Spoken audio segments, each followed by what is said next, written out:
So I want to talk about my dream for you, because I have been so blessed to live inside the dream of God.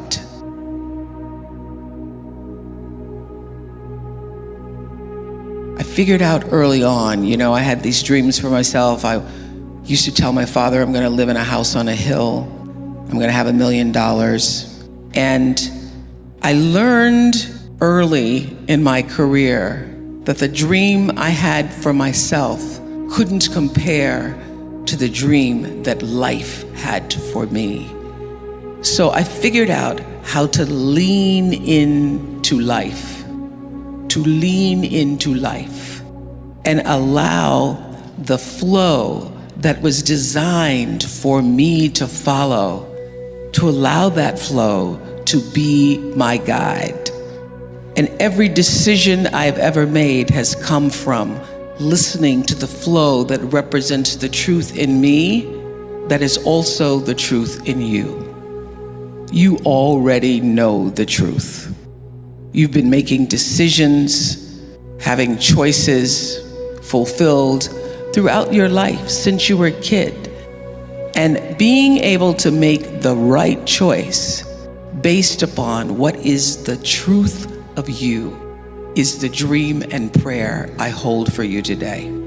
Because being able to do that has led me to this stage and many other stages throughout the world. It's the truth. Everybody has what I call this instinct, this inner voice. It's called by many names: intuition, the divine, the flow, but everybody has it. And the truth is, every decision I've ever made that led me to the right space and place in my life, I got there because I relied on that inner voice, the truth of me. When I was 30 years old and about to leave Baltimore, because I felt something inside, that thing, that instinct, that flow, that truth that said, it's time to move on. And every single person around me, except for my best friend, Gail, that's why she is my best friend, Gail, said, you shouldn't move to Chicago. You should stay here. My bosses said, you're right here in Baltimore. You're a little fish in a big pond. You can grow old here. I go, that's the problem. I don't want to grow old doing the evening news here. So I listened to that inner voice that said, go.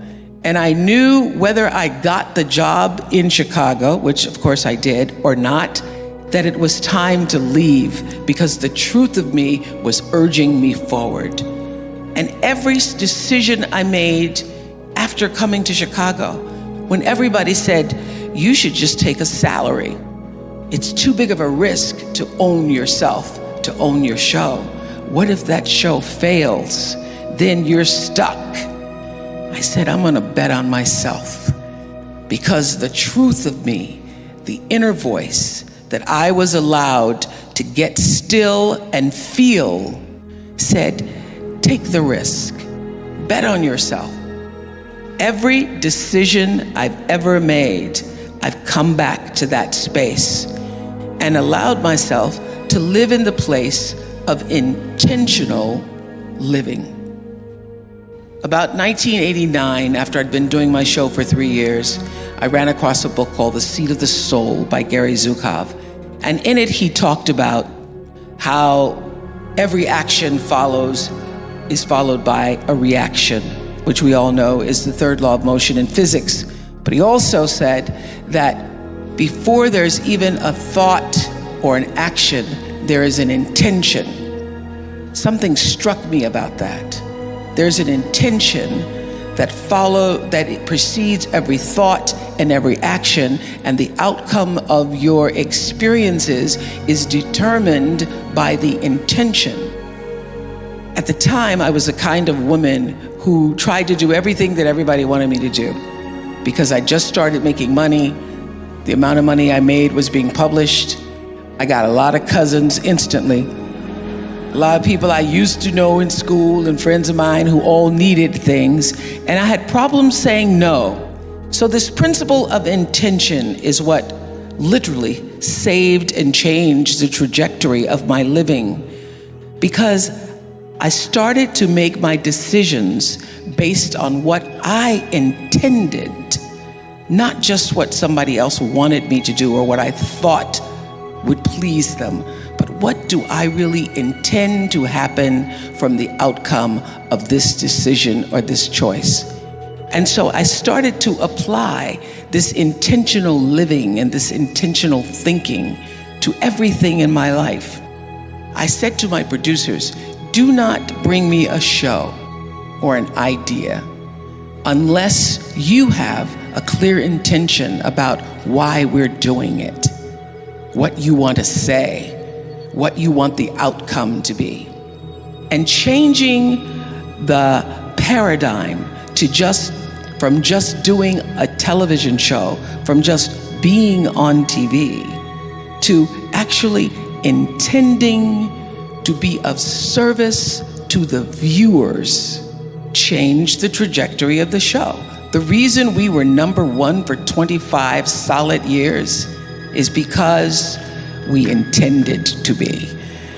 We intended to create and to use the opportunity of being able to speak to people every day, to use that as a platform to inform their lives in service, intentionally.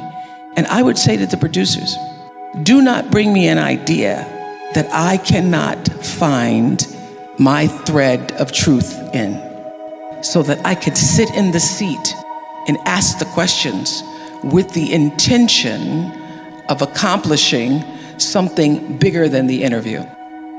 So I remember the first time I used this principle of intention.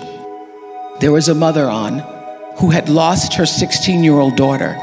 She'd been murdered by her boyfriend. Junior in high school, popular, straight A's, cheerleader. Everybody loved her. Nobody ever suspected that the boyfriend was abusing her. I learned then, back in the 90s, that domestic violence for young girls, for teenagers, is at the same rate of domestic violence for grown women in this country. 1 out of 4 girls, 14 to 18, dating, are being abused by their boyfriends. So this girl had hidden it from her mother and her friends, because girls hide it because they don't want anybody to know, and also because they want to keep the boyfriend. So I went into the green room and I asked the mother, please tell me why you're here. What is your intention? She said, I'm here, Oprah, because your producers asked me to come. I said, but what is the reason you said yes? What is your true intention in being here? And she said, I want people to know that my daughter's life was bigger than her death. Everywhere I go, people only want to talk about her death and how she died and how I didn't know or why I should have known. But I want people to know that my daughter, our daughter, was loved. She was loved by her siblings and loved by her friends, and she loved us, and she had a life that was bigger than her murder.